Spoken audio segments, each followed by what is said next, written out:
Hey everybody, Jeff from Corrugated Cavalier here. Sorry it's been a minute. Thank you all for being patient. I was very sick last week. I had a really nasty stomach bug, but I'm back at it. So this video is about sort of my first impressions of fighting in harness. Some people had some questions along with that, like was it heavy? Was it hard to breathe? Stuff like that.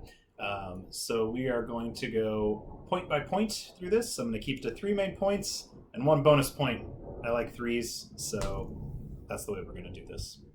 So point number one, breathing and sight. Point number two, weight of the armor itself. And point number three is movement restriction, stuff like that. And bonus point, instead of point number four, bonus point is grappling is weird in harness. So let's get to this. Okay, so point number one. The helmet was by far the hardest thing to deal with, both in sight and breathing, maybe senses in general. So, as you see in the thumbnail that I posted, that was sort of my sight out of the helmet that I was wearing on that day. That is not my helmet. Jason Cook of the Exiles New England was very kind and let me borrow that. My helmet should be coming in soon. But depending on what kind of helmet you have a narrow eye slit, and mine even had just like little windows within that.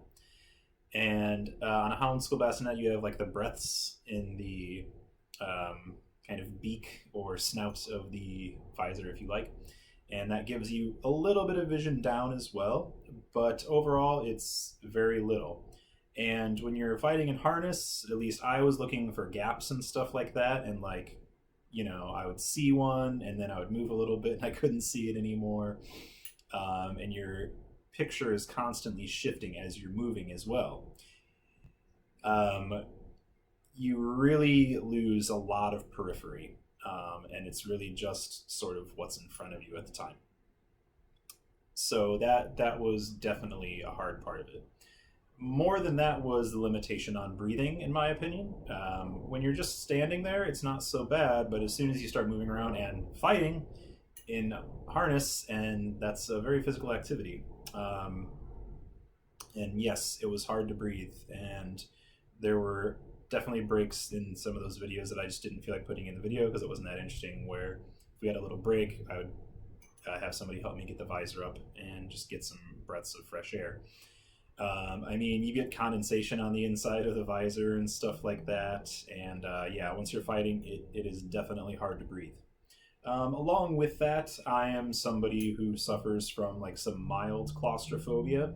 So like having that helmet on and like being fully enclosed in, I got over it, but there were times where I was like, it was slightly panic inducing. Maybe not panic, maybe that's not quite the right word, but you get my point.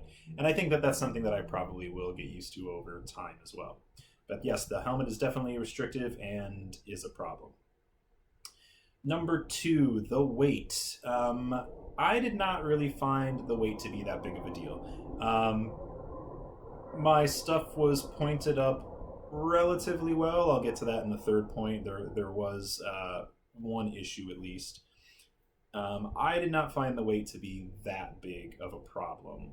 I've got pretty strong legs from carrying a little extra body weight around anyways, and I do a lot of leg exercises. And for me, that wasn't an issue. Could it be an issue if you're in that stuff for a long period of time? I could definitely see it. If you have prolonged wearing of the armor, then I could definitely see it taking a toll on you. As far as fighting, I didn't feel that the weight really even slowed me down all that much, honestly. If anything, just sort of the pieces of the armor itself may have restricted me a little bit, but that gets into point number three, the mobility and restriction there.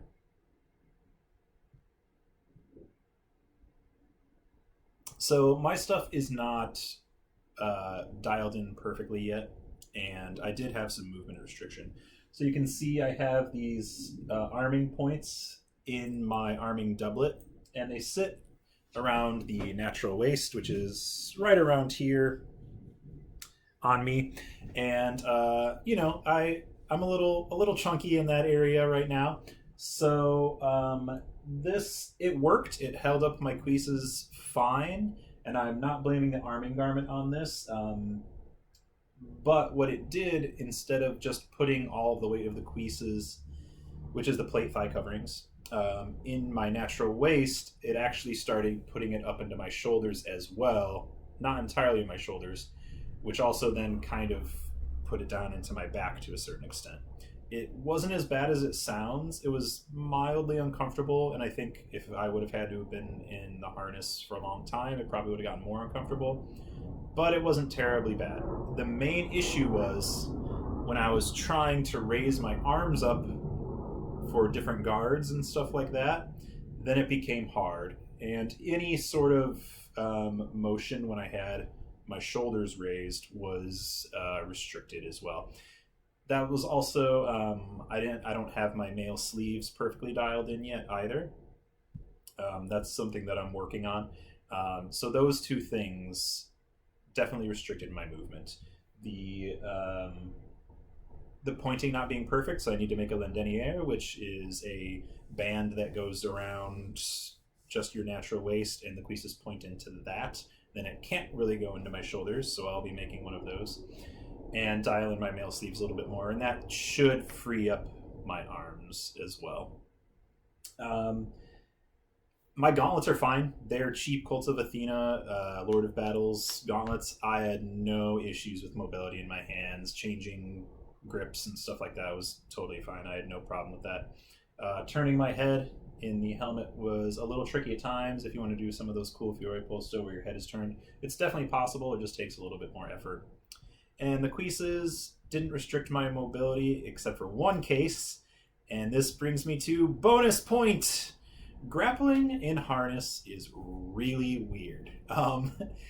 Your weight is distributed differently. Your opponent's weight is distributed differently. You can't see as well. And in grappling, you're relying more on feel anyways, but you're not feeling the same way either. You have gauntlets on, you have plate coverings over different parts of your limbs, and it completely changes how your body interacts with the other person because they're covered in metal as well. And there was one point where part of my cuisse, let me get that for a second. I don't think you can see it in the videos of me fighting, but this projection on the cuisse, while I was grappling with Dan, actually got stuck on part of his leg harness as well. And that was super, super weird. And I had to take a second to just get myself unhooked. So yes, grappling in harness is really weird. I hope that answered some people's questions. Please feel free to ask questions or comment down below. I would love to answer any more questions that people have. I love hearing from all of my subscribers and whatnot. If there's anything else you want to know or something that you want me to be more specific on, then I'm more than happy to do that. Hang in there. I've got some more content coming. I've got more pieces of my armor coming. My lovely Brigandine from Alexei Parabenos just came in. I will be showing some pics and video of that soon. My helmet should be coming in soon, and arms hopefully shortly after that. Thank you all for sticking around. You can follow me on Twitter at CorrugatedCav1. We are so close to 200 subscribers. Let's get there. Thank you all for coming around again. Share this around to anybody who might find it interesting. Be good to each other, and ciao.